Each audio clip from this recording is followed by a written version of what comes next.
Check.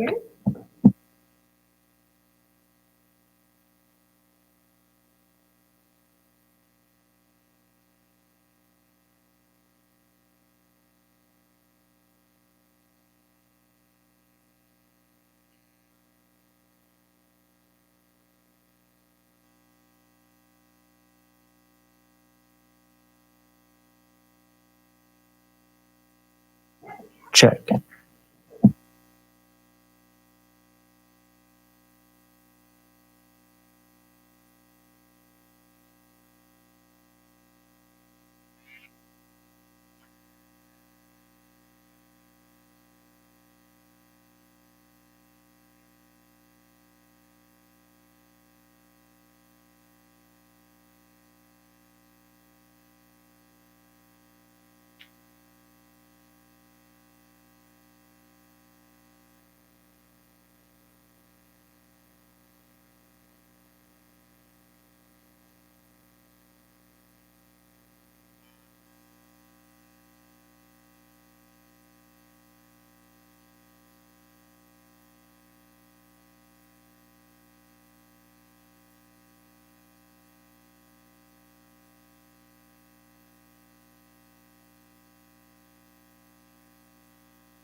check,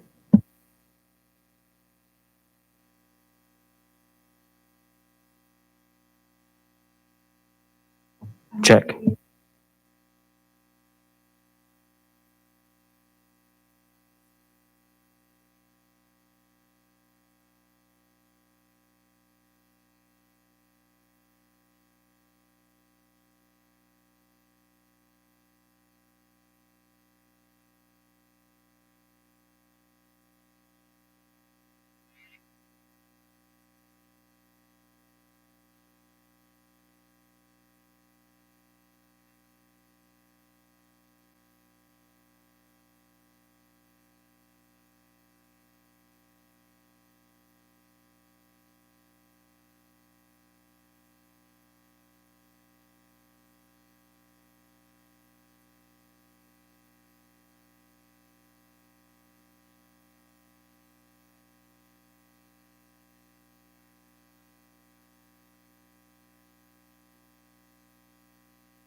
Good evening. I'd like to call to order the Planning Commission meeting of September 28th.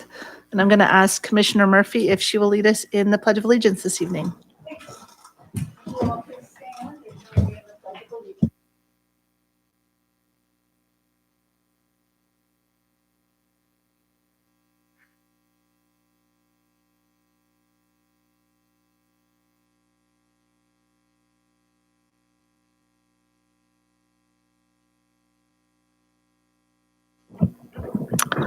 All right, Madam Secretary, if you could do the roll call this evening. Please let the record show that all planning commissioners are present. All right, thank you. And then we'll move on to approval of the minutes from our meeting of September 14th. Madam Chair, I'd make a motion that we approve the minutes. Right, if you could vote, please.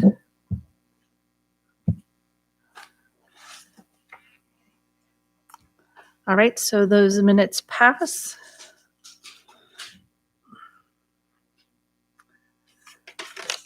All right, do we have any public comments this evening for anything that is not currently on our agenda?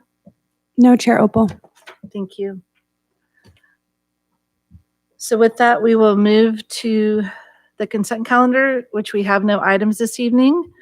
And then we'll move to public hearing for Coastal Development Permit CDP 20-0012, a request to permit the demolition and reconstruction of a freestanding block wall and associated structures and minor site development permit SDP 20-0015M for the wall to exceed maximum height limits located near the southeast corner of Pacific Coast Highway and Monarch Bay Drive, Crown Valley Parkway. Do we have a staff report? Yes, we do. Chair Opal, Planning Commissioners, I'd like to introduce you to Justin Polly, our Assistant Planner. This is his first presentation to the Planning Commission. So I'm going to turn it over to Justin. Thank you. Thank you, Brenda. Thank you, Chair Opal. Thank you, Commissioners. Hello, everyone. My name is Justin Poley, and I'm the Assistant Planner who will be presenting Coastal Development Permit and Site Development Permit for the Monarch Bay Community Association improvements.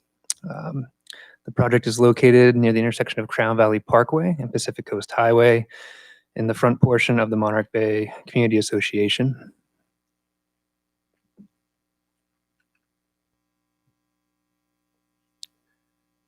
The project spans across 4 parcels totaling in approximately 66,895 square feet.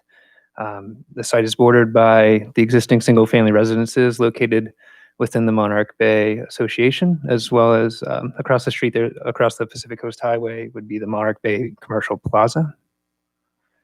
The zoning for all of the parcels, which are part of the project, will be that of the residential single-family for zoning designation.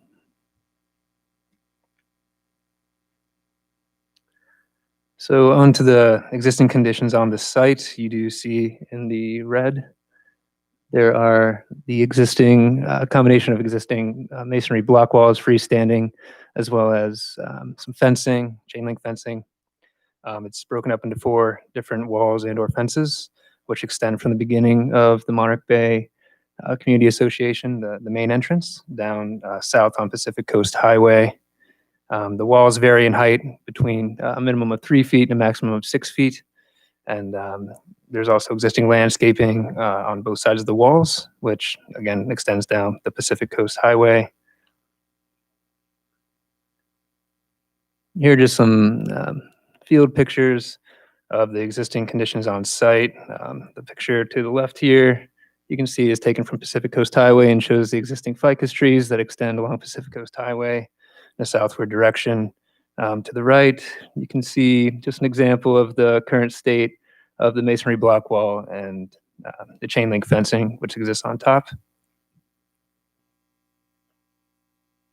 Just some further pictures of the site kind of gives you an idea of what the current state of the landscaping is on site, as well as the condition of the walls and chain link fencing. So this is the proposed site plan.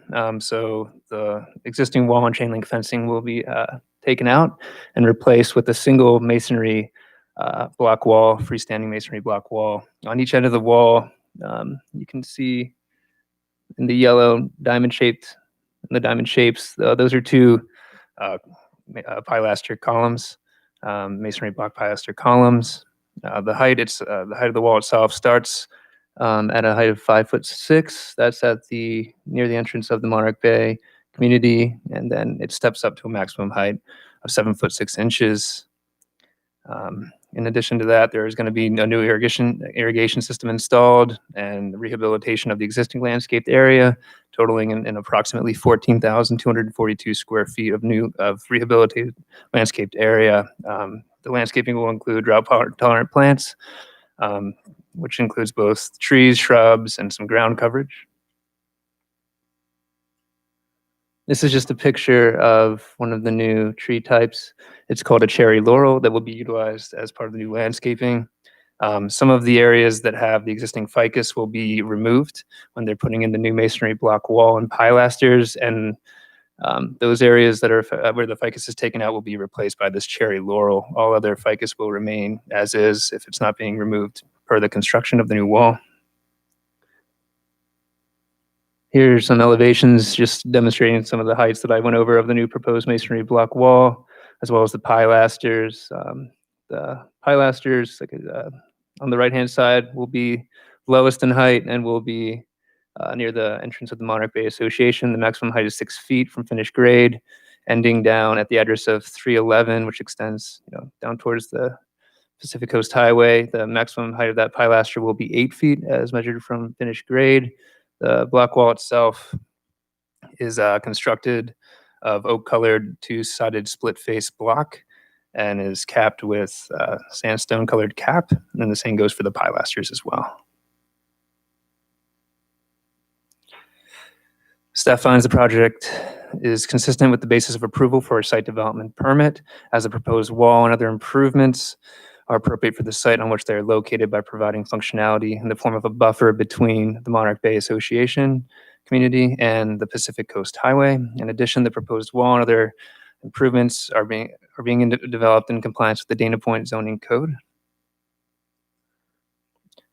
Staff finds the proposed project consistent with the basis of approval for a coastal development project permit, as the proposed wall and associated structures will be compatible with the surrounding area and will enhance the visible quality along the Pacific Coast Highway and for the residents of the Monarch Bay community as well.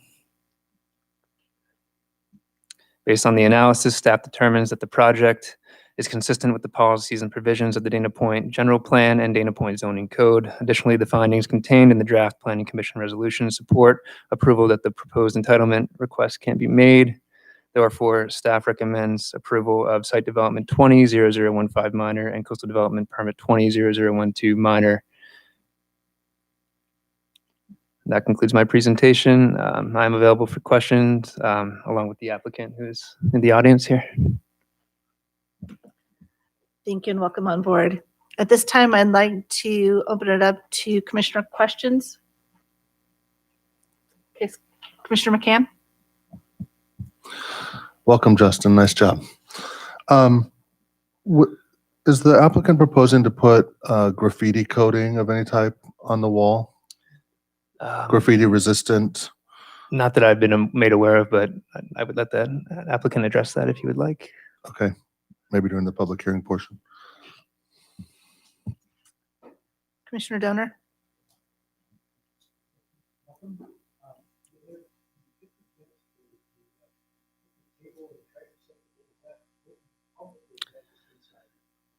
It's there is access actually via the sidewalk. If I scroll back here to the site plan, yeah, in the lower portion near the address of 311 Monarch Bay Drive, that's where those items are going. There's actually a paved sidewalk that right about here, which provides access into that area.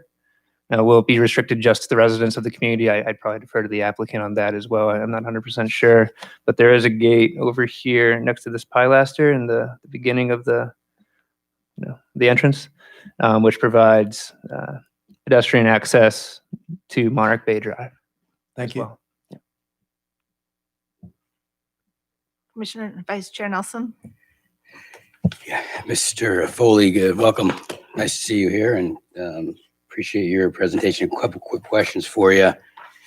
On the wall, so we've increasing the wall height. Is that due to the removal of the other walls? Can you just get in a little bit more detail on why the walls went up in height?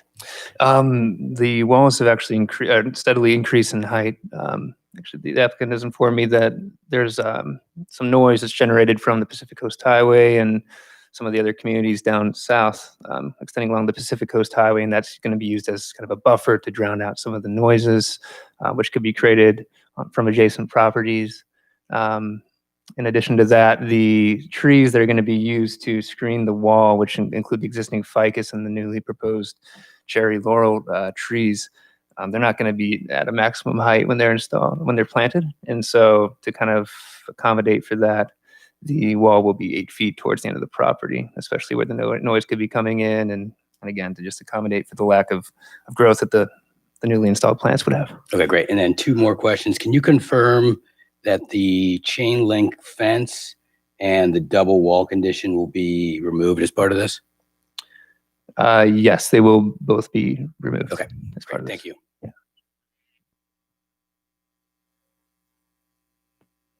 Commissioner Murphy? Yes, thank you.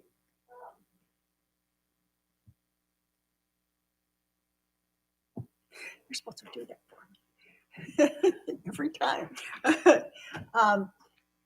And I know you can't be more specific, but in looking at the project as you see it today, and I mean, how long might we expect this to take overall? I mean, as you start to build and you build more of the fence, and is there a timeline involved? For the construction process or the Yeah. growth rate of the plants? Or- The construction process? I'm really not sure. I know that the masonry block wall and the landscaping will be pulled under separate permits from separate from this entitlement.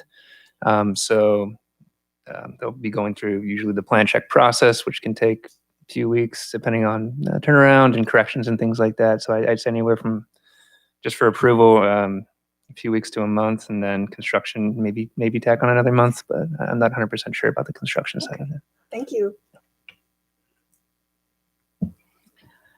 Okay, my questions actually got addressed, so I don't have any additional questions. So at this time, I'd like to open it up for the public hearing. Are there any requests to speak on this item? No, Chair Opal. Do I need to mention the one item that we did receive, the one? No? No, Okay. we did receive a public comment letter that was part of the record. Okay, thank you. So with that, I will close the public hearing and bring it back for commissioner comments and discussion. Vice Chair Nelson? Thank you.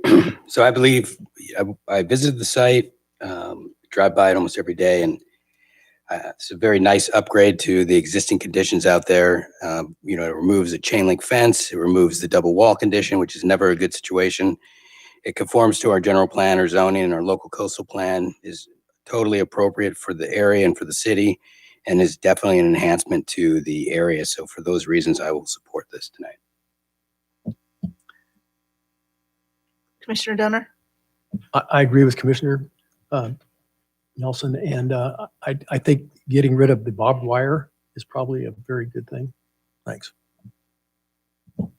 Yes, I've walked that a few times because I do like to take a walk anyway through that area, and it looks like you're on your way, and let's go for it. Commissioner McCann? I agree with the other comments that have been made, and I will be supportive of the project. I don't have any further comments. If anybody wants to make a motion? I'll make a motion. I move we approve coastal development permit CDP 20-0012 for a permit to permit the demolition and reconstruction of a freestanding block wall and associated structures, and minor site development permit SDP 20-0015M for the wall to exceed maximum height limits located near the southeast, southeast corner of PCH and Monarch Bay Drive, Crown Valley Parkway. Second.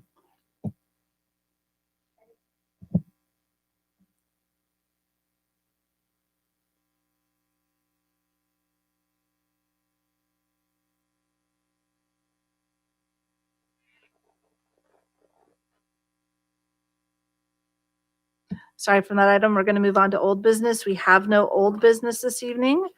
And from there, we'll go on to new business, which is the Planning Commission workshop on the development of a short-term rental pilot program and enhanced regulations. So there's a staff report this evening. Yes, there is. Thank you. I just want to kick off the discussion before I turn over to the planning staff. Short-term rentals is a critical and important issue for the community. And for that reason, we want to assure that the Planning Commission is going to have plenty of opportunity, as well as the public, to dive into this issue and discuss it. The development of a pilot program for short-term rentals is not there's no rush to do this. And that is why we wanted to tonight offer just the starting point for the Planning Commission's discussion and to learn more about this issue for the community. Because we are limited in capacity here in the chamber, we are televising the meeting on YouTube tonight. So I'm hoping there's lots of people at home watching. And for those watching too, we also have posted all of the written comments that we received up until 5 o'clock tonight on the city's website. And I also want to inform those that did take the time to write to us that the Planning Commission has received all those written comments and they have read those. So we will continue to collect letters and add them to the information for this issue to ensure that all comments are heard and passed on to the Planning Commission. So as I mentioned, tonight's meeting, we received a lot of written comments. And I want to mention that a lot of them were questioning the process that we were undertaking related to short-term rentals. So I just want to use this as an opportunity to emphasize that we really are not trying to fast track this discussion. Tonight is really just a chance to open the issue up before the Planning Commission. For the public's purpose, the Planning Commission has not been involved in recent discussions related to short-term rentals. I think that the Planning Commission might have been involved years ago, but in 2016, it was really a city council item. So the city council has chosen to pass this issue on to the Planning Commission to assist in developing a pilot program and to engage the public as much depth as possible during this situation. So one of the recommendations we have tonight is a formation of a subcommittee. And if the Planning Commission chooses to do that, that would give us an opportunity to continue with our outreach efforts and looking at other options to reach the public and gain better insight as to what the community is looking for.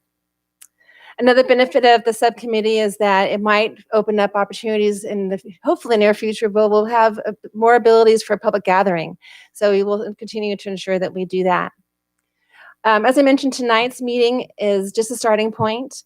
The outreach we did was somewhat limited in that we had a limited list of like 10 people that asked to be notified of a meeting as such based upon previous interactions. We also posted on the city's website, and also we released it on social media. So we envision as we go forward to continue not only in that level of outreach, but also perhaps using the Dana Point Times and other mechanisms to ensure the public becomes aware of these meetings as they become more and more in-depth and critical in gathering some of the information. So I also want to talk about the timeline. As mentioned, there's no hurry. And the staff report, we did talk about certain milestones, including the winter. But I envision this going into 2021, and most likely it's presenting to the City Council probably in the spring. So lots of opportunities, and I think that is kind of the crux of it. So I want to turn it over to the short-term rental team, John Champa, the senior planner, as well as Jeff Rossler, our community development manager. John, as you know, is our planner and guru of our zone text amendments and LCP. Jeff Rossler oversees the code enforcement division and manages the short-term rental program. So tonight, we aren't going to be getting into a lot of details of the business regulations. We really want to accomplish tonight of just presenting to you a little bit of background, as well as what our current short-term rental permit program exists, what type of enforcement actions we utilize, open up for discussion, and perhaps the Planning Commission can discuss establishing a subcommittee, and then we'll talk about next steps. In your staff report, we had a detailed table looking at all the business regulations, but I envision that being a follow-up meeting. So with that, I will turn over to John Champa. Good A evening, new Chair. father, John Champa, I'm sorry. 2-week-old baby. Yep. Good evening, Chair Opal and Planning Commissioners. I'm just going to give you a very quick snapshot in terms of the background of short-term rentals within Dana Point. Historically, as in, short-term rentals have been a part of Dana Point, as well as many other coastal communities. The Coastal Commission is the regulatory authority for land uses within the city's coastal zone. And they really want cities to incorporate short-term rentals into their zoning ordinances as permitted uses to improve coastal access for consistency with the Coastal Act. Back in 2016, there was an ordinance that was approved. However, that was rescinded as a result of a referendum petition. Following that referendum petition, the City Council decided to allow the existing short-term rental permits to continue to operate until an alternative ordinance was adopted. So now in 2018, the City Council formed a subcommittee of the Planning Commission of the City Council to reevaluate short-term rentals and guide the development of a new ordinance. The subcommittee met with city staff as well as the Coastal Commission staff and researched a number of short-term rental ordinances that have recently been approved by the subject cities as well as the Coastal Commission to determine whether the identified regulatory measures as well as best management practices could be incorporated into Dana Point's potential ordinance. Also with that, the subcommittee released two public surveys that were completed. Most recently was in March of this year. The idea of the pilot program was circulated to the city based on a meeting with the subcommittee and Coastal Commission staff. They're aware of the history and the sensitivity of short-term rentals within the community, and they felt that this would be an appropriate next step to move forward with a pilot program. The benefits of the pilot program would be that it would provide the city with some more flexibility to establish and modify regulations that would be outside of the zoning ordinance as they see fit during the process and operation of the pilot program. The program would also be temporary in that it would last 3 years and would be approved by a coastal development permit, which would be approved by the Planning Commission. The City Council direction provided on July 21st of this year directed staff to move forward with public outreach as well as the development of a short-term rental pilot program. The components of that included to consider or to incorporate all types of short-term rentals into the pilot program, as well as incorporate robust enforcement program to address potential impacts to the community.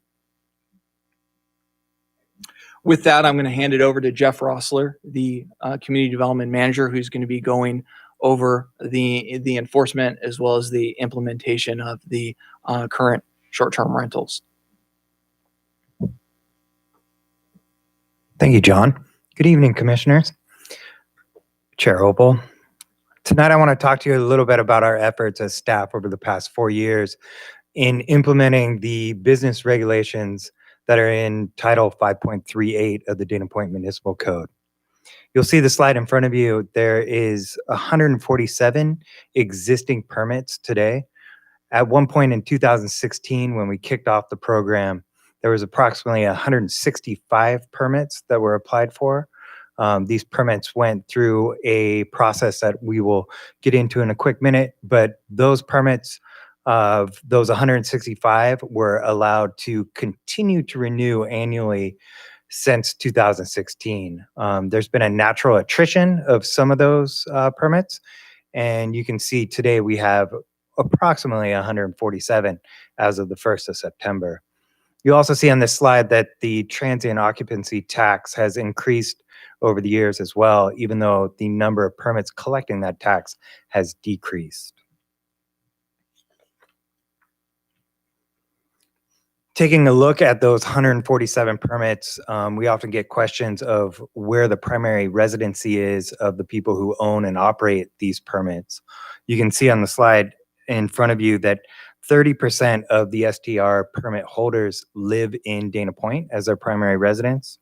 Another 28% reside somewhere in Orange County, 27% reside in California, and 15% reside out of state.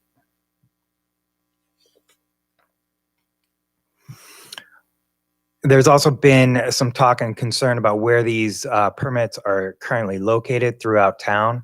So we broke the existing permits into voting district areas. You guys have in your staff report a general idea of west, north, northeast, the Lantern Village, and Capo Beach. But you'll see in District 1, which is in the west part of town, there's about 20% of the permits are held. Most of these are held in a small enclave of homes in Monarch Hills HOA on Corniche Drive.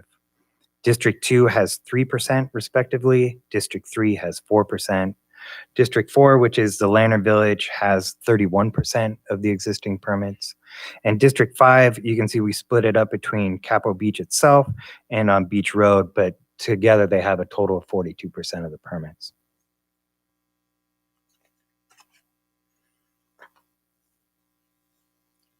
So as I stated, Chapter 5.38 in the Dana Point Municipal Code, found in Title 5 of the Business Regulations, governs our existing permits. All these permits had to prove HOA compliance. If your HOA does not allow STRs within their HOA, you are not allowed to have a permit there. We had a code enforcement officer go out and do an inspection of all these homes prior to them getting an issuance of permit to make sure they were safe for people coming to visit. You also had to have a 24-hour emergency contact located within a 25-mile radius. You need to have minimum of 2 off-street parking spaces.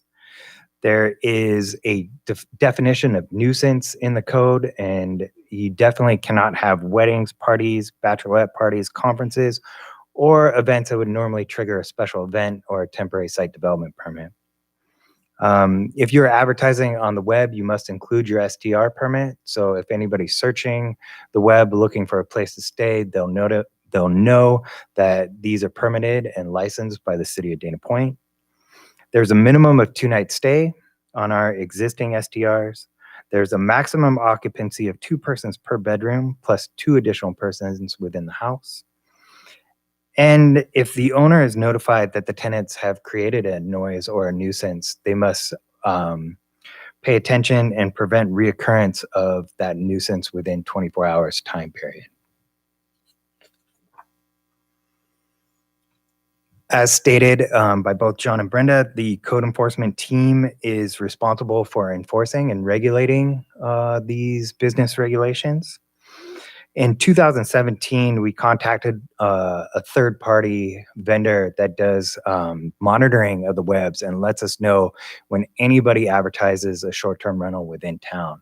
That company is called Host Compliance, and we get a daily update if anything pops up on the webs. They pinpoint where this address is, and then we can send them a notice of violation that they are in violation of the municipal code, the business regulations, without advertising and offering an STR without that city permit.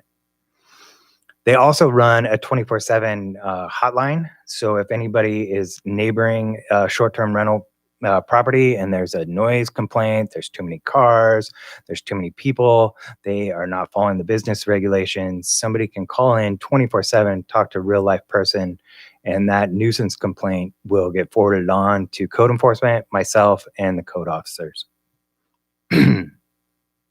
In 2019, City Council was really interested in updating and beefing up code enforcement operations. One of the first things that we were asked to do was to come up with the code enforcement operations and strategic plan. There is a couple sections within the staff report that kind of tell each code officer what they need to be doing if they get a complaint on short-term rentals. All of these code officers are understanding, they know what to do, they know how to act when dealing with both advertising for short-term rentals without a permit and nuisance at a short-term rental with a permit. In 2020, you can see on the right hand of your screen there, we started an external inspection report, and we have our code officers going out in their districts. They also work by voting districts, in town, and they go out and they visit every single short-term rental that has a permit, and they do an external windshield report. Today, we've done over 1,000 of these windshield reports looking for other violations that might exist when they're out there operating their short-term rental. We also have conducted in the summer during peak kind of STR permit hours and operations. We've conducted some night inspections, and we've had our guys out on weekend and kind of weekday nights looking for those nuisance, those noise, those parties, those unregulated weddings. In the past 2 months, we've inspected probably about 400 windshield inspections operating under those circumstances. The next slide is the enforcement effort by year. And as the staff report states, I believe there is over 700 code cases have been opened for short-term rental violations. You can see that our number one issue here is advertising for a short-term rental without a permit. And you can see that we've at maximum done 120 of those cases in 2017, and that is, dropped off to where we are today in 2020.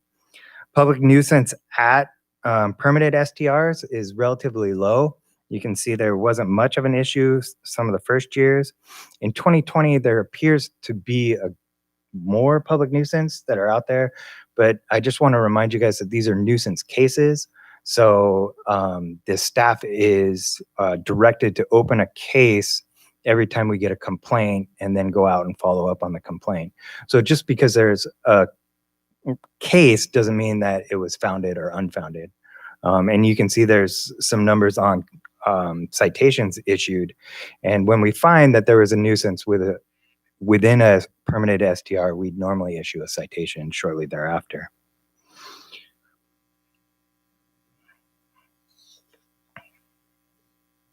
Looking at complaints into the hotline, I wanted to kind of outline what we're getting those calls for. We've received probably over 150 calls since we initiated the hotline in 2017. 29% of those calls are for somebody telling us about an unpermitted STR that is out there advertising or that their neighbor's operating and they know they don't have a city permit. 34 are for nuisance complaints. It's usually noise after hours, but it can be as simple as a barking dog in a short-term rental that code enforcement doesn't have a whole lot of control over. 26% are inquiries and 11% have been general questions. So that concludes my presentation about where we are with our existing permits, and I'm happy to answer any questions when we're done with the presentation. That concludes the staff presentation. Thank you. So I'll open it up for commissioner questions at this time. Commissioner Donor? Yes. Could you tell me what the number of permits that have been revoked by the city?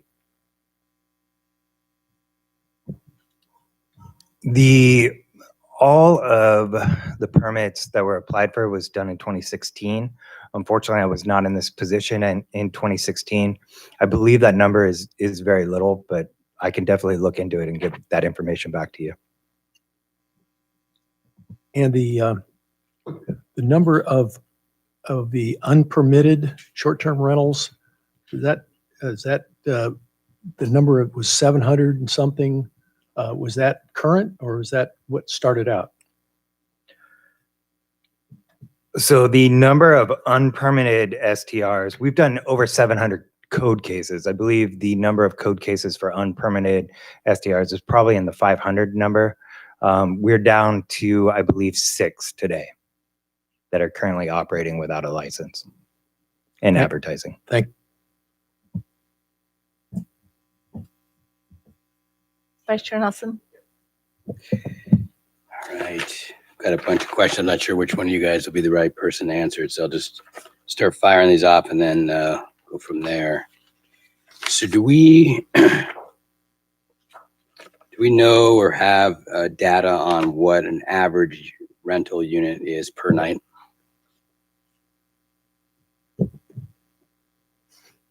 We do have data. You do? Okay.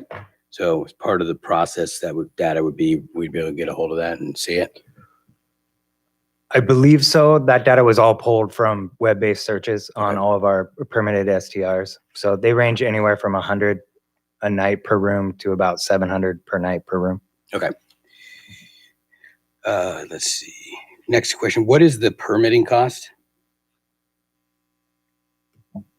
I think it's around $180 to $190 That's per year. per year. Okay. Correction, 150. 150. Okay.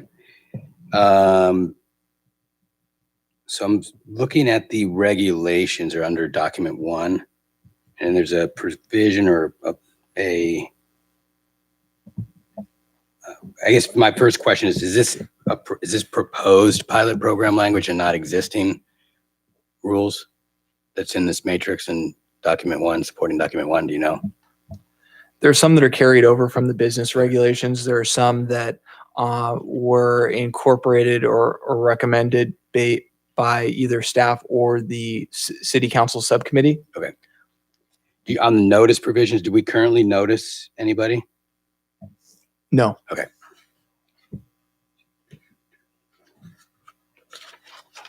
Bear with me here. Gotta go through my notes.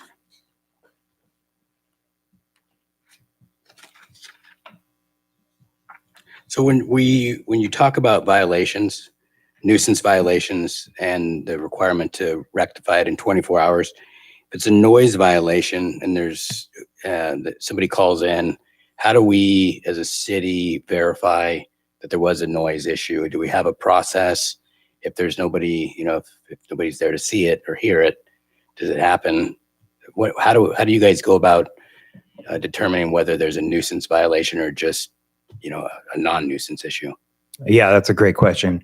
So on the cases where we have been able to confirm that there was a nuisance violation, the reporting party has gone on to call the non-emergency number of the Orange County Sheriff's Department and have dispatched the sheriffs. And so the sheriffs will go out there, they'll file a report, we'll contact the sheriffs, we'll get that report, and we can determine if there was a nuisance or not. Okay, so you use the police as part of the process for enforcement? Absolutely. But in the past month, we've had our code officers out there on staff at night, and we also have somewhat on-call positions. And so we've responded to a few noise complaints in this past summer that we've been able to deal with directly. Okay. And under our current or even the proposed rules, would the level of nuisance be any different than what's currently in our code? So for instance, I live in a neighborhood. If my neighbor's noisy, they're allowed to be noisy up to a period of time and at a certain level. Does that change in any way regardless of who and what the use of the unit is? It does not change, but the enforcement mechanism could per Right. this discussion. So that would be my next question. So though my neighbor on one side is not an STR and I have another neighbor on the other side is an STR, are there the violation process for a noise violation, do they differ based on this proposed policy? So the violation from the Orange County Sheriff's Department would be the same. However, if you're a permit holder, currently it's a notice of violation and then 3 citations, and then you have the possibility of revoking your permit. Okay, so it'd be fair to say that it's more stringent? Absolutely. Okay. However, those enforcement regulations are also up for discussion. Right, I've understood. Going through the business regulations, I had a couple things that I noticed, and one of which was that they were originally adopted in 2013. So it appears as if at some point there was rules on the books up until 2016 that permitted STRs. Is that the case, or am I reading this wrong?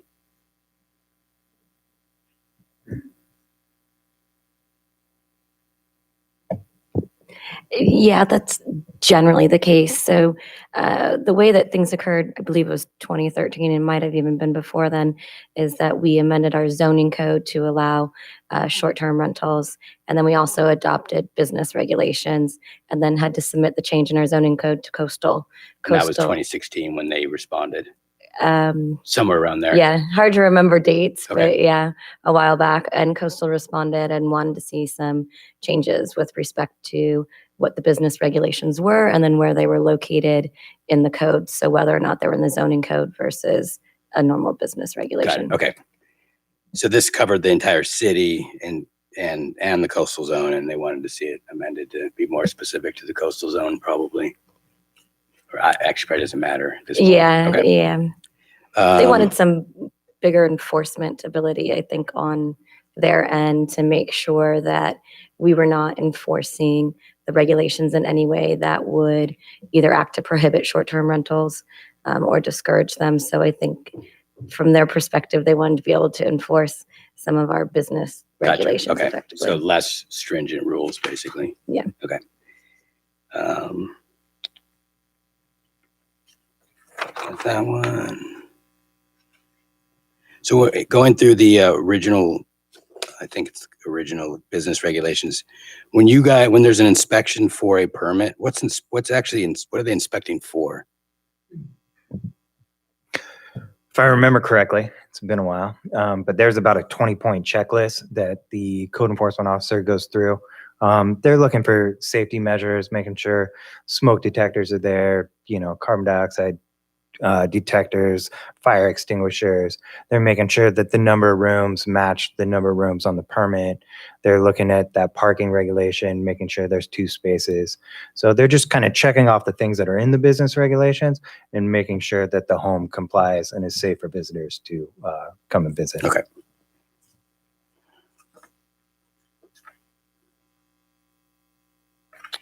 It's almost done here. And the current process under a permit, if it was to be, if the city moved forward with trying to revoke it, can you walk through the process that they have to go through if I own a STR and I'm up, I violated multiple times and I'm now up for revocation, what does that process entail? We would, you would have gotten a notice of violation. You'd have received 3 citations by this point. You would receive a letter from the city that your permit's been revoked. And there's an appeal process in 5.38 on how to appeal that decision as well. Okay. And that's done at an administrative level? Yes. Okay. And then I would assume they could then appeal it up to either the planning commission or the city council? I believe it goes up to planning commission and then theoretically it could go up to city council, Okay. I suppose, as well. All right. Almost there. Sorry, I got a lot of questions here. So I was looking at the workshop. It was supporting document 3, and there's a subcommittee had discussed a requirement to address an issue within 1 hour. And I assume, addressing it would be making sure that the authorities or somebody's out there within an hour or their own inspector, not inspector, but a property manager or some responsible party has to be on site within an hour of a complaint. Is that what that I believe that was their was their intent? yes. Okay.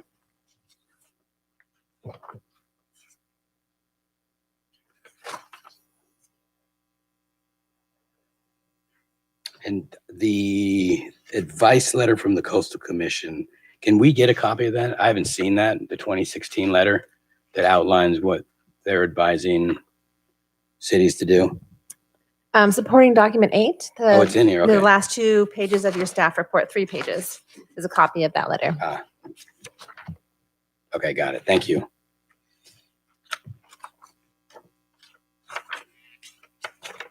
All right, I got a few more questions here. Do we have data on the average stay length by any chance? We do not. We don't have that. No. Is it something that we could get? through the It's, TOT? I believe process? we could talk with host compliance. Host compliance has a number of different modules they can offer for sale, and we're currently not paying for that one, but I Okay. believe that's something we can get. Yeah, I just wonder if maybe the TOT receipts would be able to indicate if that has any actual data on number of stays. And my question is really more of a question and a comment to make sure that if and what we move forward with, if we put restrictions or minimum stay dates, that they're actually, fitting within what we know is what's currently going on within the city.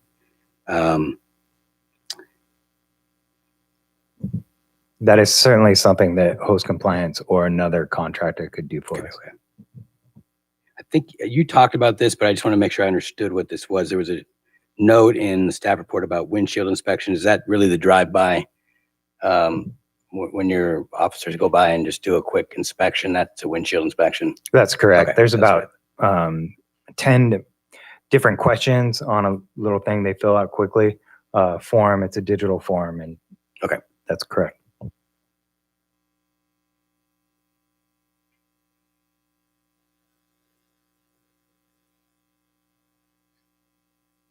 And then prior to 2016, so after the 2013 implementation, do we know how many permits were issued between then and 2016?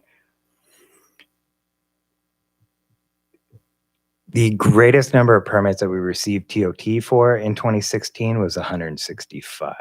And that was that before they implemented the new rules? That's correct. Okay, so 165, was that what you said? Yes. Okay.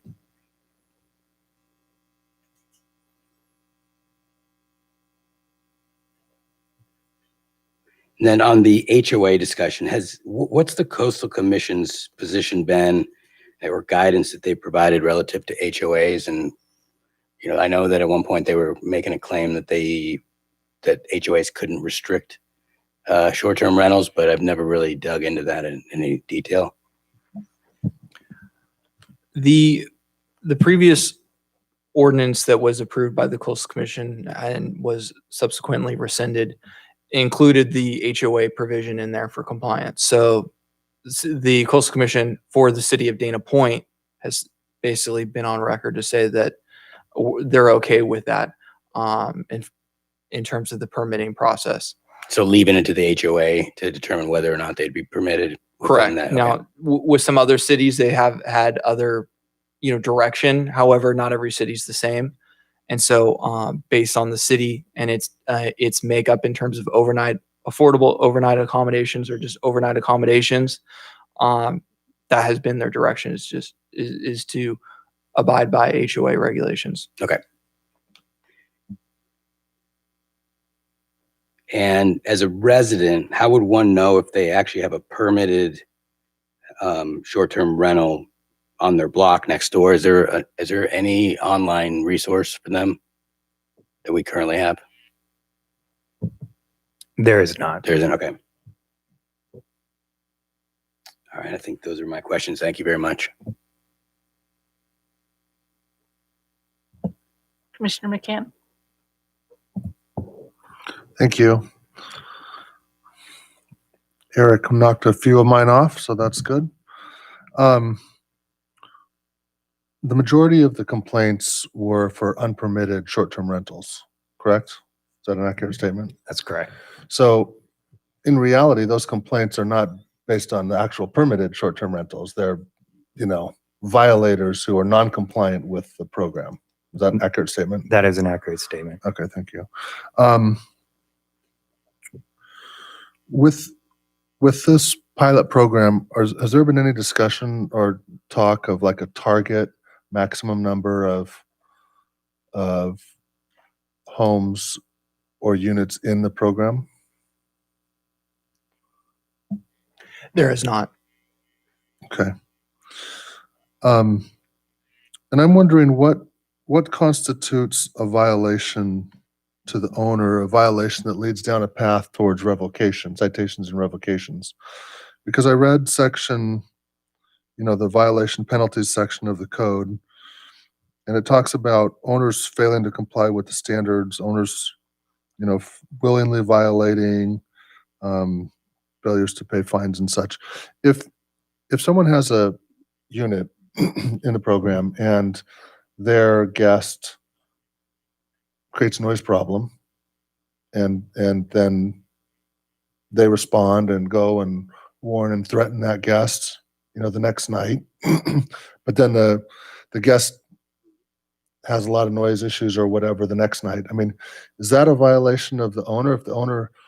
What constitutes a violation to the owner if the owner's being responsive and attempting to, control the situation? I understand your question. If the violation is occurring at the property that the owner owns, that is a violation on the owner. So as far as violations are concerned, I would count that as two separate, distinct violations. Really?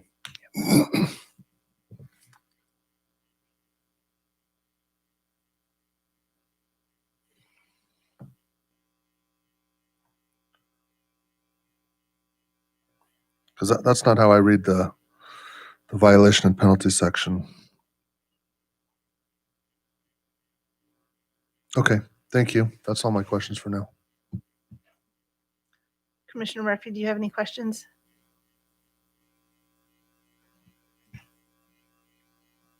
Just one, and this is for.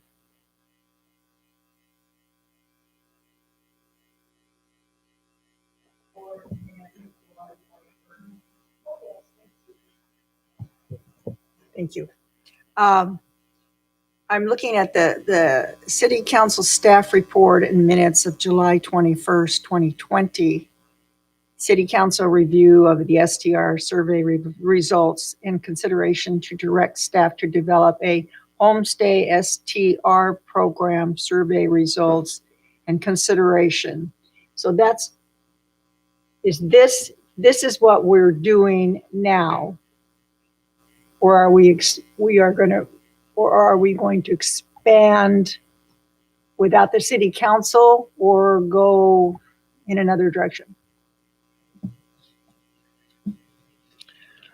So initially, the recommendation at that meeting was based on the direction of the short-term rental subcommittee, which was to pursue a pilot program for solely homestay short-term rentals. However, at the meeting, based on the discussion and the majority decision by the City Council, was to move forward with the pilot program that included all types of short-term rentals. So that's been the direction received. All right, thank you. So I do have one question. Of the 147 active permits that we have, you did a great job of breaking it down by our districts, but do we know how many of those are actually in the coastal overlay?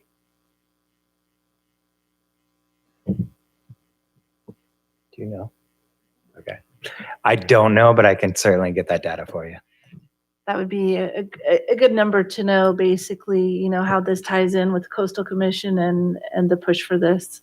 Absolutely. I mean, just in general, thinking about the areas, Beach Road obviously is in the coastal zone, but Capistrano Beach is not, and Lantern Village is not. Right.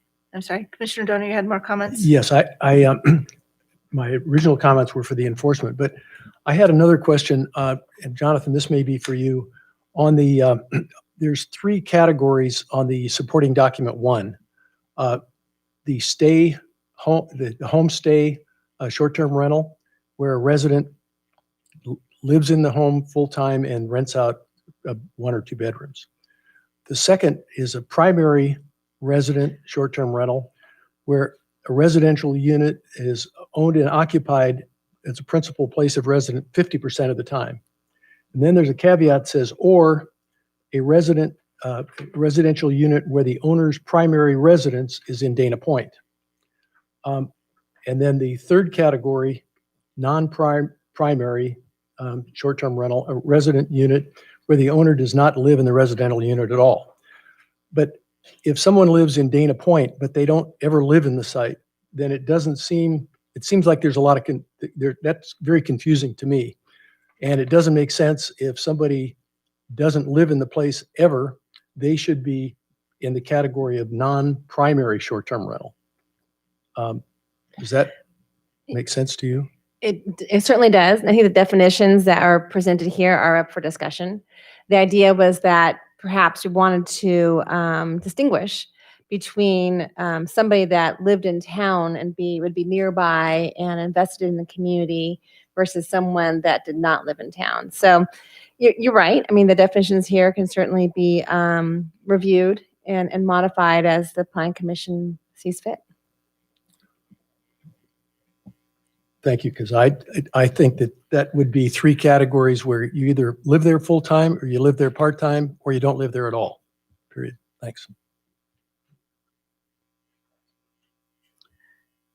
Okay, so we don't truly have anything to decide tonight. We do not have a public hearing, but we do want to give you guys an opportunity to speak. So if you would like to speak this evening, if you want to fill out a speaker slip, or you actually have some already, okay, great. At this time, we have 4 public comments. Okay, great, thank you. Or if you haven't filled one out and you'd like to speak, if you fill one out, you could still have an opportunity to speak. So we do have a 3-minute time limit to your comments, and if you could step over to the podium and state your name and your residence, I would appreciate it. So our first speaker is going to be George Ray.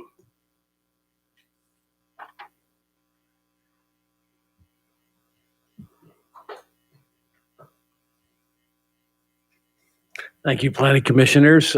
Welcome to the wonderful world of short-term rentals. My name is George Ray. I live at 26791B Calle Verano in Capo Beach. I am an owner and operator of 3 licensed small short-term rentals adjacent in my property. It's a duplex, 2 duplexes that I own. I rent 3 other units out as short-term rentals. It is, let me start off, in my view, it is a passionate issue, obviously, to myself, because I operate them. I've made major investments in that program. But if you were to see the last study that was done, it was out of 11 different items or so. We were, out of 19 items, we were like one of the bottom 3. 3% of the people saw short-term rentals as an issue. Passionate for those of us who operate the business, and I assume passionate for some people who may individually live adjacent to them or whatever issues or why. But the vast majority of people, I don't believe, are that concerned. It certainly wasn't in the survey that was made. We as a city operate, we really don't have a large retail, component of our income. We are predicated upon the harbor and the income generated in the hotels and restaurants that serve them. And you'll start to hear that issue. Short-term rentals, certainly the ones that we operate, serve a particular niche within the hospitality industry. We serve kids, dogs. We have, kitchens and yards, and we serve a group of people that probably wouldn't be in Dana Point without having the services that we have. Most of ours are small. So some of ours are short-term, we may even rent during the wintertime to a snowbird. People who come in for the weather out of Minnesota for either several weeks or as much as a month. So we operate them in different services. Most of our people who come here, we're really, good Samaritans. We're part of the Chamber of Commerce. We recommend restaurants, we recommend places to go. So we operate them. I do think that short-term rentals, and I appreciate that the council has recognized that one can have a homestay, which honestly, would any of us in this room want to go move in with someone who you don't know and operate? Very few of those. I guess at the end, I do think that we appreciate regulations that are worthwhile.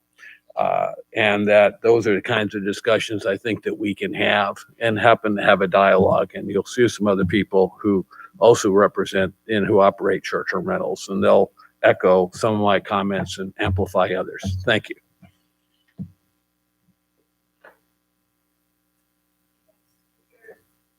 Sorry, next speaker, Deanna, is it Sloan? Slocum, sorry.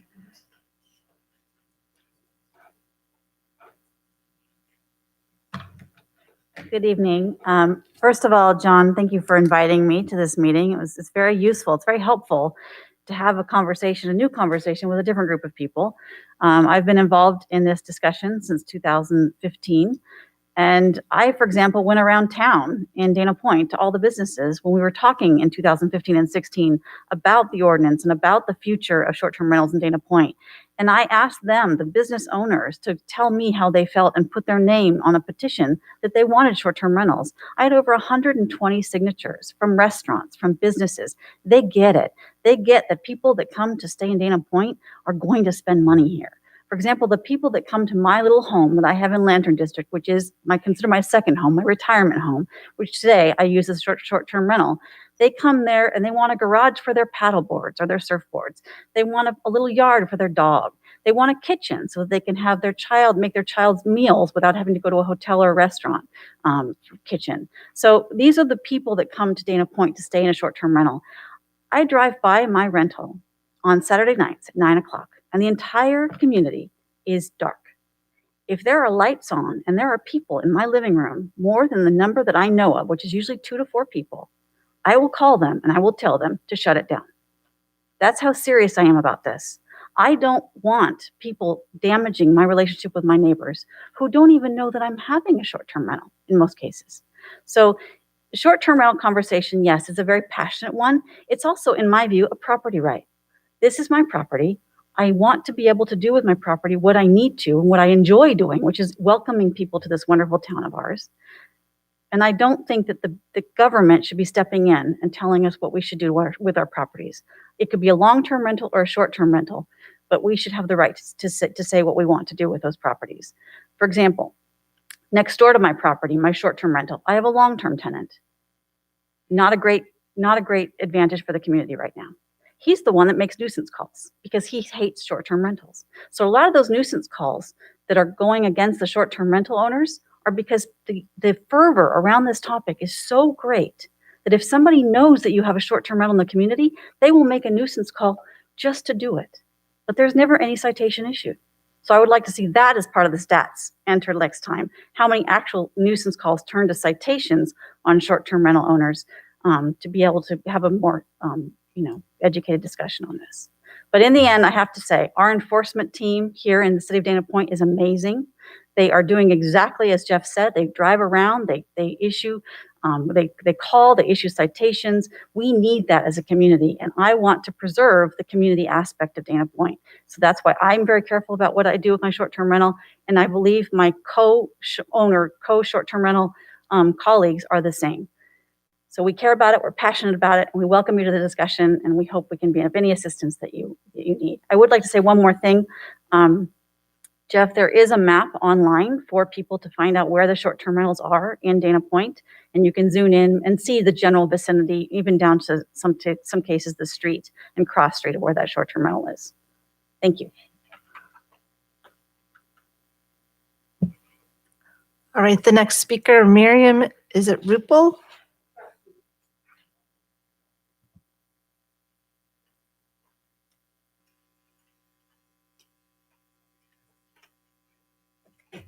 Good evening, Planning Commission. My name is Miriam Rupke. My husband and I are short-term rental homeowners in Capo Beach since 2015.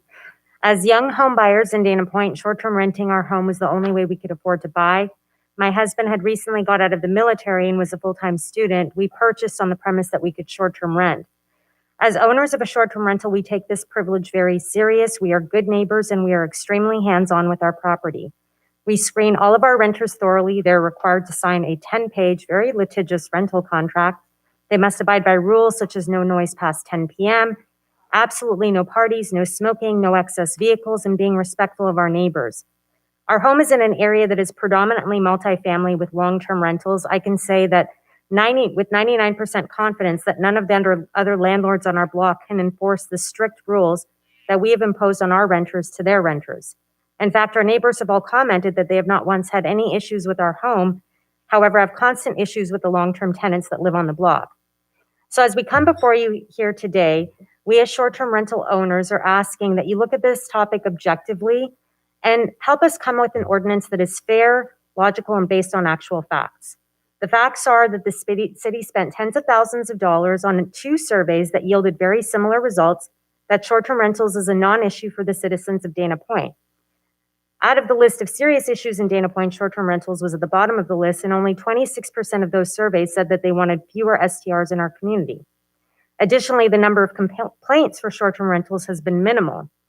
Fun fact, last year there were 10 times as many complaints about barking dogs as there were about STRs, 350 to 35. Sounds like we have more of a dog issue than an STR issue. Tonight, you're going to hear from those pro and against short-term rentals. I'm sure you've received tons of letters. Those that are against short-term rentals are a small group. They tend to be loudly vocal. However, there are just as many people in Dana Point who wish they could have a STR permit but can't get one. Those opposed might bring up the option of homestay. They'll cite the survey. But out of the 147 permitted rentals in Dana Point, I believe less than 7 do homestay.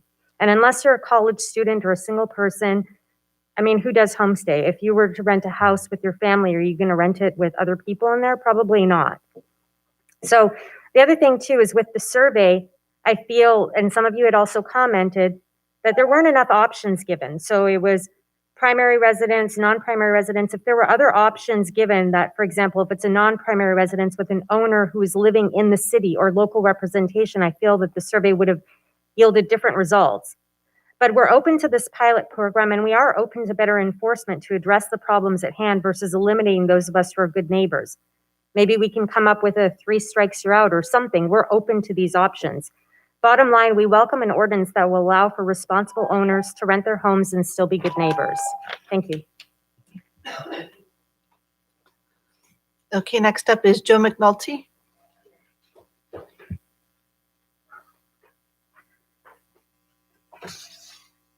Okay, first I want to say thank you for allowing the venue and hearing us out.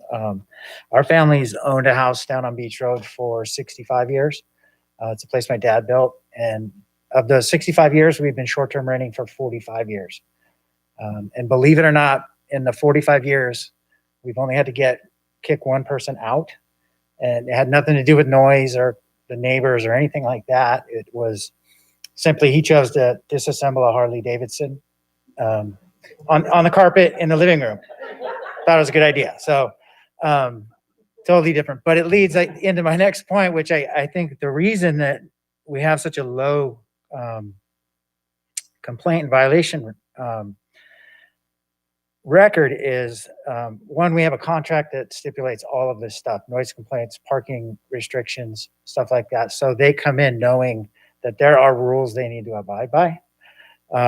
The other thing is we're part of the process, whether it's the booking process. When they book, they get a phone call from us. When they check in, we're there to greet them. We also give them an emergency number to call if there's an issue with internet or an appliance or something like that. And then the other thing is we're all nearby. We're very close. The furthest, I'm the closest. I'm there in 2 minutes or 5 minutes. I'm 2 miles away, but it takes a little bit of time to go down Beach Road. And we're all, we know there's some bad actors out there. Some rental agencies that operate out of city, out of state.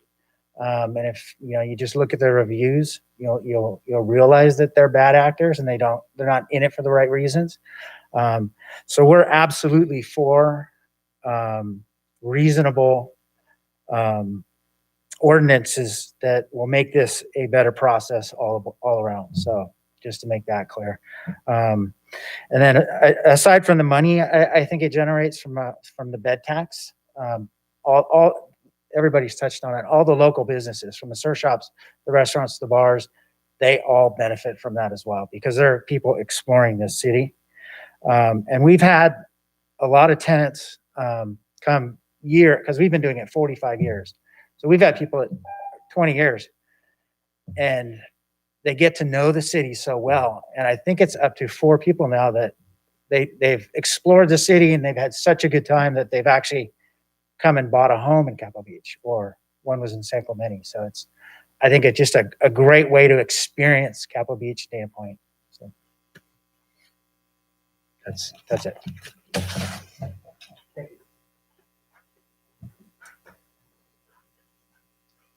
One more.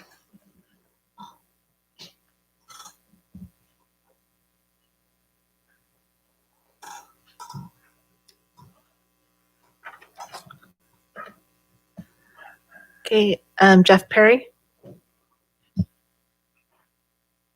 Yes, hi, thank you for having me. I wasn't going to speak. I actually, my name is Jeff Perry, and I have a company. I manage vacation rental properties. We have started the business back in 2008, and we've been going now for 12 years.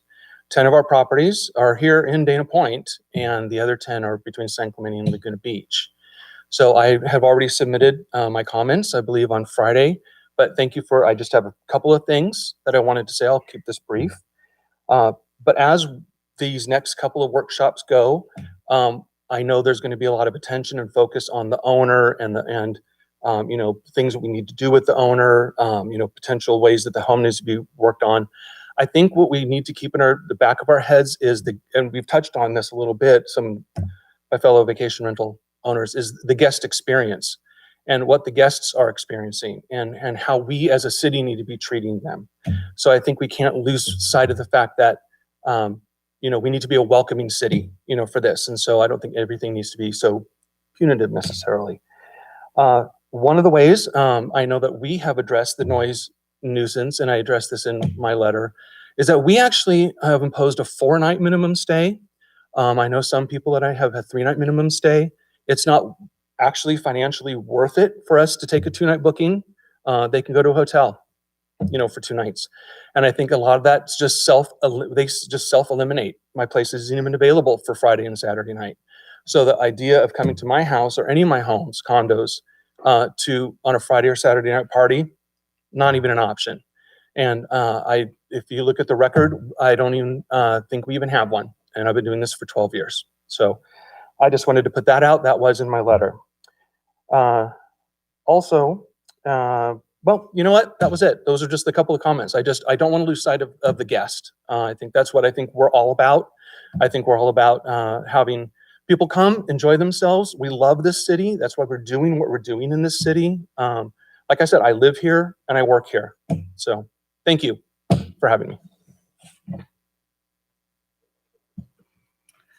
All right, thank you. We appreciate all your comments and feedback for us. With that, I will bring it back to the commissioners for discussion and discussion of what our next steps are going to be. Anyone have any thoughts? Well, I guess I'm wondering if staff should tell us what the next steps are. So we do have a slide that's titled, I think, what do we have here? I think you just have to advance the slide. So we have a slide called Next Steps and potential next steps. One is whether or not the Planning Commission wants to form a subcommittee. That's the first question, and whether or not you want to form the subcommittee tonight. It'd be a 2-member subcommittee. And I also listed here what the role of the subcommittee would be. And the first task, I think, is for staff to work with the subcommittee and what potential action plan would be moving forward in developing the pilot program and in accordance with the City Council's direction. So that is what our suggestion is.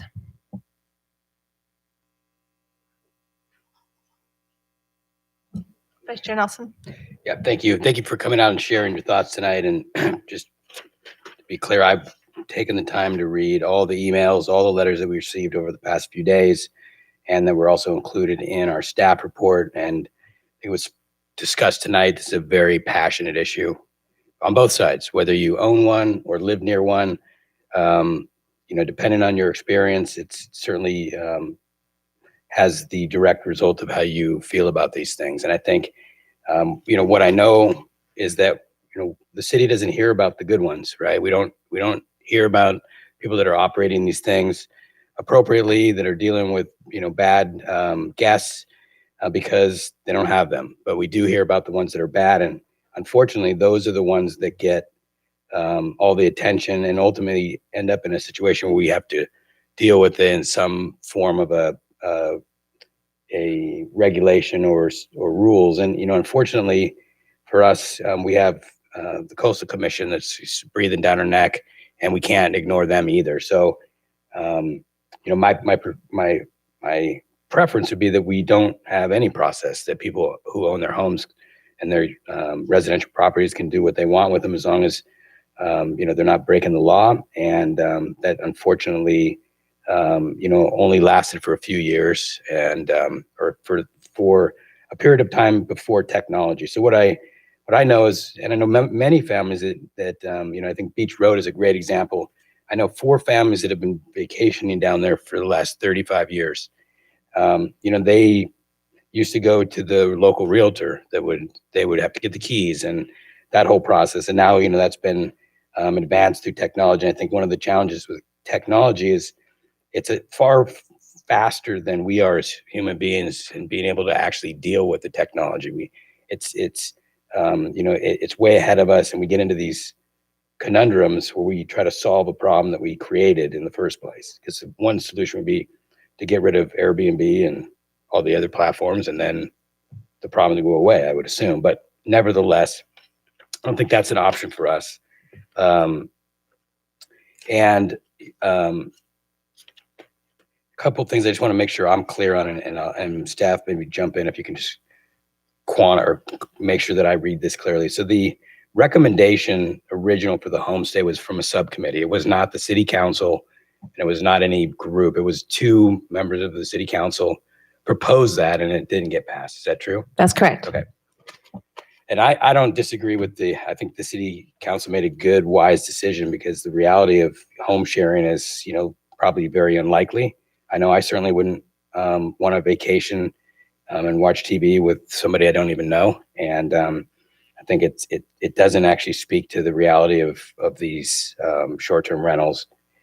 But I think there's a lot to discuss. And I believe that a subcommittee, or maybe, and I don't know the difference, but when we did the parking task force, we actually had a group of people that were able to get together and hammer out a lot of ideas.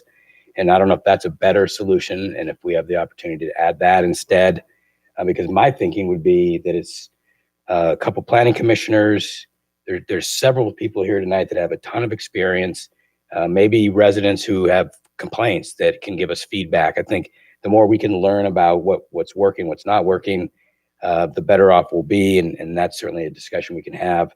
But there's a lot to discuss. There's certainly options out there, and like the technology that has advanced the STRs into the forefront of the discussion, there's technology that can address the impacts of STRs, like noise monitors. I know I have a rental unit, and I have a noise monitor because I have neighbors, and I don't want my guests creating problems for my neighbors. So we have a monitor, and we know when it's noisy in that house. And I'm a good owner, and I'm a good manager of my property. I don't do short-term rentals because it's not legal in that city. But I do recognize the differentiation between good owners and bad owners. And I just add one quick story, because I think my experience maybe is helpful. And that is that I've got short-term rentals, 2 of them that I'm sure are short-term rentals, whether they're permitted or not, I don't know. One that's on one side of me, and then one that's directly across the street from me. They're the best neighbors that we have. The one long-term renter to the other side of me, we've had not ongoing issues with their guests who stay for longer than 2 or 3 days or week. They stay for years, and they continuously create problems. In one case, they moved directly across the street from their current unit and continued to create problems. So that does exist, but I also know that on that same street, I have a neighbor who is dealing with a short-term rental that's continuously creating problems for them. So he's having a completely different experience that I'm having. And I think understanding what and why those issues are happening is the key to creating and drafting this short pilot program to be successful. That if we don't get this right, it's just going to end up 3 years from now being a program that's failed, a program that's created more problems than solutions, and a likely vote by the citizens to completely ban STRs, which we all know won't be supported by the Coastal Commission. And we end up in a hamster wheel with really no plausible solution. So this is something that we have to do right, and we need to take the time to do it. I don't think we rush. And that's why I think a subcommittee may be, while it may work, I would love to see us talk about a task force where we get a few more people involved that have experience and input. I know that's not on here, so maybe we have to come back and discuss that, but I'd love to just entertain the idea of that. I think those are my major comments. Those are my comments. I am totally in support of doing something. and moving this forward in a pilot program so that we can enact some form of, legal rules so that the operators can operate, and the ones that aren't doing it properly can't operate, and that we can enforce good, best management practices in a manner that's appropriate. Those are my thoughts.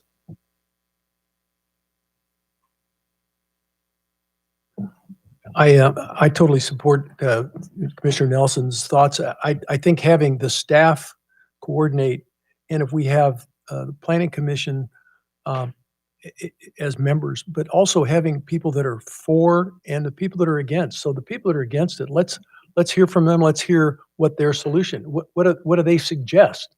And maybe between the two sides, we could come up with some reasonable compromises to come up with a pilot program that might be successful. So, thanks. Commissioner McCann. Thank you. Yeah, I wholeheartedly endorse the comments of Vice Chair Nelson and Commissioner Donor. Just a couple of different thoughts, and I really like the idea of a task force versus a subcommittee. Local control, and the distinction between the LCP and what the Coastal Commission wants and wants in the LCP versus what the rest of the city is settled with.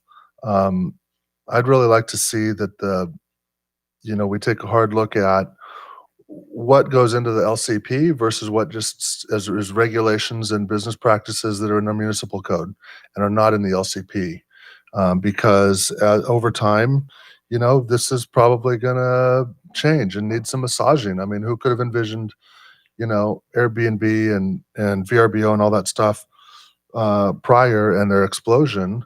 And there's going to be stuff that comes up that we don't know about. And so if we keep that stuff in the municipal code versus in the LCP, we'll have more flexibility to adapt over time. The other issue is, I think we ought to think about this violations issue. To my knowledge, I don't have any short-term rentals near me, and I can certainly understand both sides of the argument. But the way that I understood, Jeff, that you were saying, well, 2 night noise complaints is 2 violations on the road to 3. If I was a neighbor of a short-term rental that I didn't want, I'd rent it out for 3 nights, cause noise, and get them kicked out. I mean, which I don't think that's fair to the owner. I mean, if the owner could be a good owner, and if someone's out to screw them, they're going to get screwed. So I just think that there needs to be more, what the right word is there, but more maturity relative to enforcement, relative to what's a violation. The way I read these violation provisions is of 5.38.09. It talks about the owner's failure to do things. If the owner is doing everything that they can, and there's a, willful bad actor tenant that the owner couldn't foresee, and heaven knows I've had people in my life that I can't control what they do, and no matter how big of jerks they are, and so that doesn't reflect on the owner, that reflects on the jerk. So I just think that needs to be taken into consideration, and I'll get off my rant. Commissioner Murphy, do you have any comments? It's sort of a question too, because in speaking about the subcommittee of members, I wasn't quite clear whether, oftentimes we invite people to join our committee who are not on the roster, and we've found over years that's oftentimes a very good way to work through these issues. And I was wondering, do we have any idea that we could have maybe some of the members here along with members from the outside? I think there's a variety of models that would work. And perhaps if the Plan Commission wants to designate the subcommittee, then we could determine how to move forward, whether or not you want a formal task force or whether or not you want to utilize a subcommittee so you can draw upon different members of the community rather than having a formal seat on the task force per se. You can gather information more informally. Perhaps that's something the subcommittee can determine when they, if it's formed. So I wholeheartedly support the comments of both Vice Chair Nelson and Commissioner McCann, and want to add a little bit with what Commissioner McCann said, because when you're looking at the violations, and then one of the things that we want to look at is what is that term of their stay? Is it 2 nights, 3 nights? Is it 30 days? And then what is the potential of the number of violations in that length of the stay as well? So I think that is really important to look at as we're going through and making these determinations. So with that, I don't know if anybody wants to. So maybe you can help me understand sort of the difference between what a subcommittee can do and versus a task force. So I've been on a task force. I've not been on a subcommittee, but it'd be helpful because maybe the subcommittee will give us enough, or give the members of that subcommittee the power, quote unquote, to do certain things that they couldn't do as a task force, or vice versa. I would say, and Jennifer can chime in, that there's more flexibility with the subcommittee. Your 2 members of the Planning Commission be working closely with staff and engaging the public at certain ventures in a variety of ways. If you have a task force that may have representation from the public, it probably more of a formal type of setting. And I think we would encourage all meetings to be public, but a task force might be more a formalized process. So regimented with agendas and minutes and that sort Yeah, of I'd stuff. be encouraged to do that. And since you're having members of the public part of it, you certainly want to have it formalized with agendas and minutes. The subcommittee would do the same method. They aren't Brown Act meetings, the subcommittees, but we would still want to be transparent in our discussions. Okay. Well, I'm happy to try to make a motion here and start moving towards. Can you hang on a sec? Sure. So relative to the subcommittee, I mean, how many meetings do you anticipate, or are we sure we need a subcommittee versus just doing it in front of the whole planning commission? That's a good discussion to have. The subcommittee, it really depends on how much work the Planning Commission wants a subcommittee to take on. If the Planning Commission wants more of a hybrid, let's say the subcommittee goes out and does some outreach and then comes back to the Planning Commission for development of the pilot program, that's one option. The other is the subcommittee develops the pilot program in its entirety and presents it to the Planning Commission. So perhaps for tonight's purpose, we could identify the subcommittee and identify the role of that subcommittee what its focus is. And that way the Planning Commission can determine whether or not you want a discussion had openly of the nuts and bolts of the pilot program, or do you want to review a draft that comes from the subcommittee itself?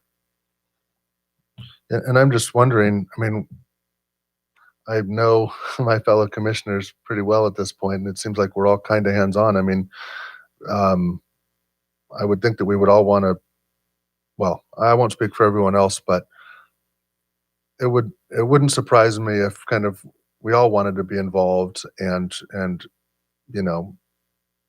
see the thing through, so that I do a subcommittee, just do it at the commission level. But I'll just throw that out there. So quick question. So the way you explained it just now, I kind of missed that.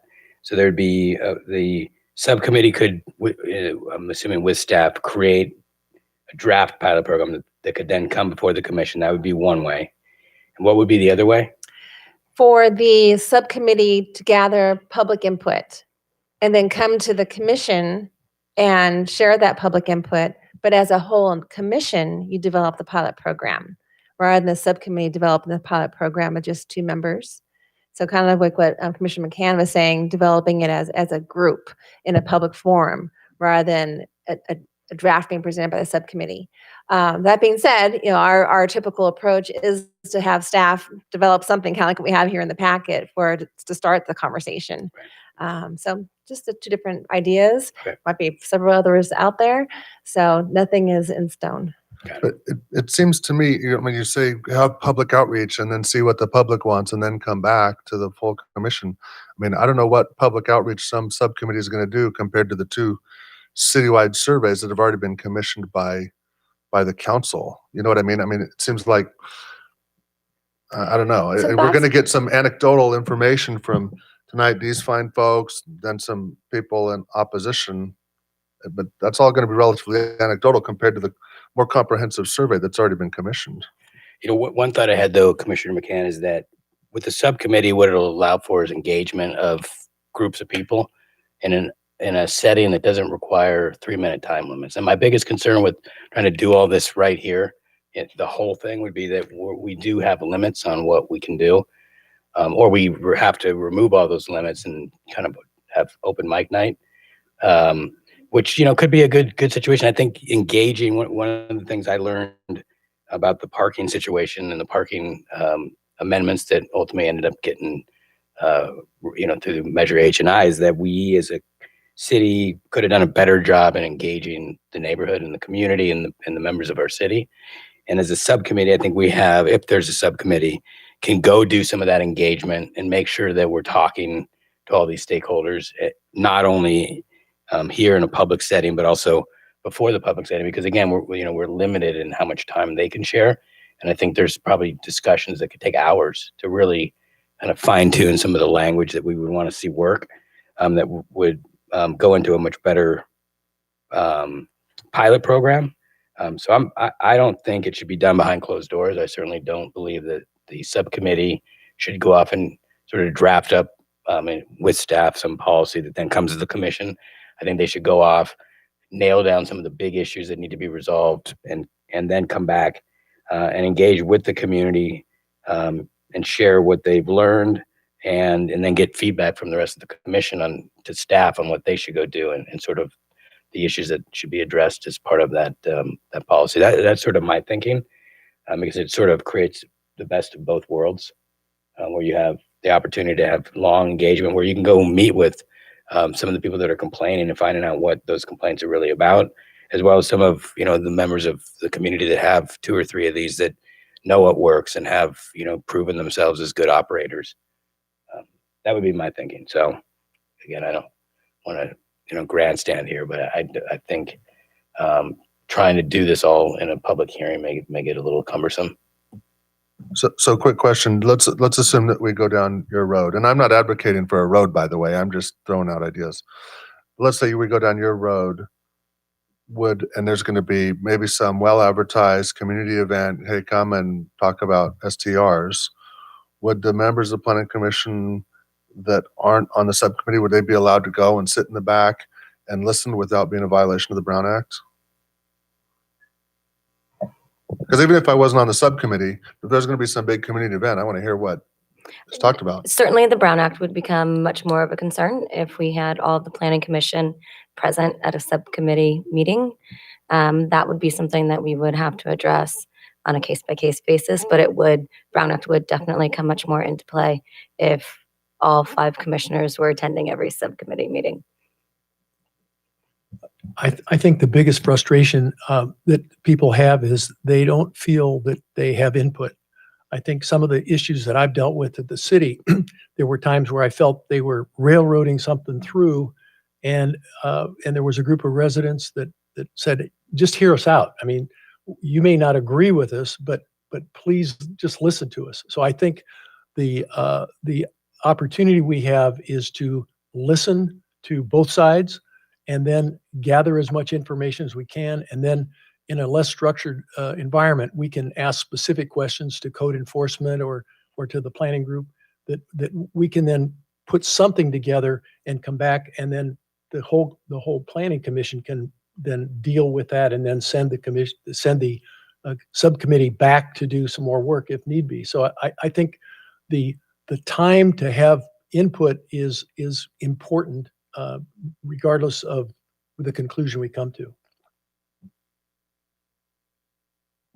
Maybe I can address Commissioner McCann's question too about if it was a large public forum, which we can only hope for in the near future, we could certainly make that a noticed planning commission meeting so you can all attend.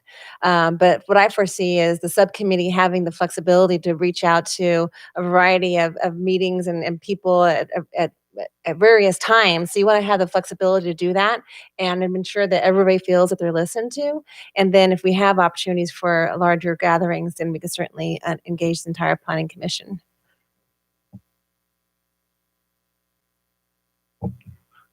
So I'd love to hear your motion, Vice Chair. We'll make a motion that we form a subcommittee, and that subcommittee would be tasked with gathering input that would be provided back to the planning commission so that and the community so they can develop an ordinance. I really don't know how we would craft that motion, but basically the subcommittee would not be drafting the ordinance, but be working closely with staff and with the stakeholders to identify all the issues that need to be addressed, as well as issues discussed tonight, and then any future issues raised during public testimony, so that direction from the entire planning commission can be given to staff to finalize and craft that short-term pilot program would be my motion. I'll second that. All right, do we gonna vote on that? Yeah, I'm ready to vote on it.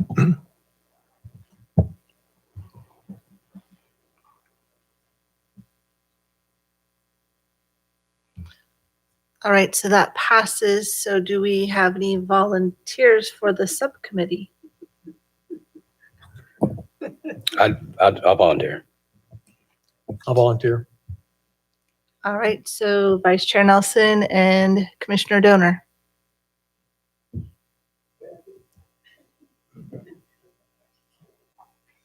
Thank you for volunteering, gentlemen. All right, with that item closed, we'll move on to staff reports.